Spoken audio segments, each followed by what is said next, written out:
mesdames et messieurs de la presse. Réformes engagées dans les secteurs de l'industrie, bilan et perspectives. Julien Paluku Kaonga, ministre de l'Industrie, a brossé plusieurs réalisations et projections dans son ministère sous l'impulsion du chef de l'État, Félix-Antoine Tshisekedi Tshilombo.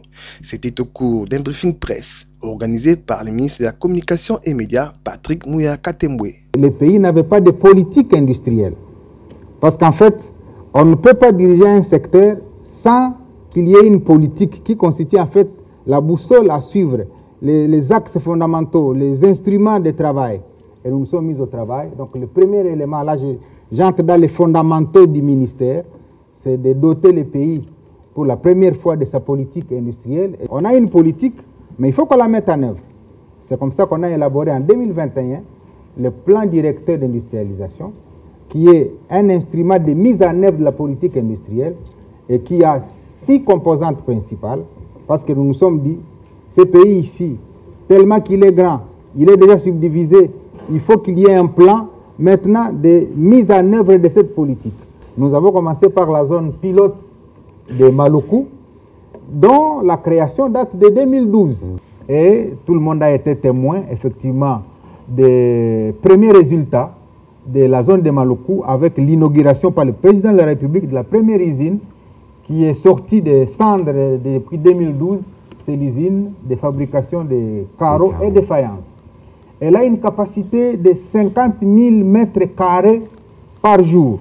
Si vous faites fois 30 jours ou 20 jours, ça vous fait presque 1 million de mètres carrés de production par jour à Maluku, ce qui satisfait totalement la demande.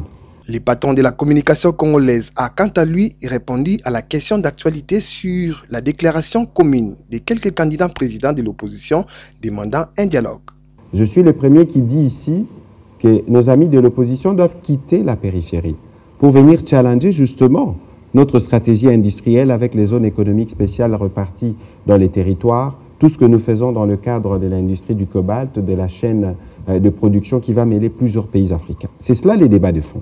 Donc une chose était de dire, écoutez, le processus n'est pas transparent, on va exclure les candidats, c'est pas inclusif, etc. Mais lorsque les faits donnent raison, il faut bien qu'il y ait une certaine honnêteté à un certain moment pour dire, écoutez, nous nous sommes trompés d'analyse. Comme beaucoup vont se tromper encore dans les analyses qui suivront. Alors, rien d'étonnant. Parce que je vous l'ai dit ici, que moi, mon impression, c'est que l'opposition prépare plus la contestation que les élections. Il faut d'abord situer la question de l'organisation des élections dans un contexte évolutif, parce que nous étions en 2006 à aux premières élections plurielles, nous sommes en 2023, ça fait 17 ans. Nous avons presque atteint l'âge de la maturité, mais il ne faut pas oublier que les élections, on l'organise dans un pays grand comme le nôtre, avec des problèmes d'infrastructure, etc., que le collègue a repris tout à l'heure. N'oubliez pas que le processus devient encore plus complexe lorsque vous avez presque 100 000 candidats qui doivent voter les mêmes jours. Et donc, toutes ces choses sont connues de ces opposants.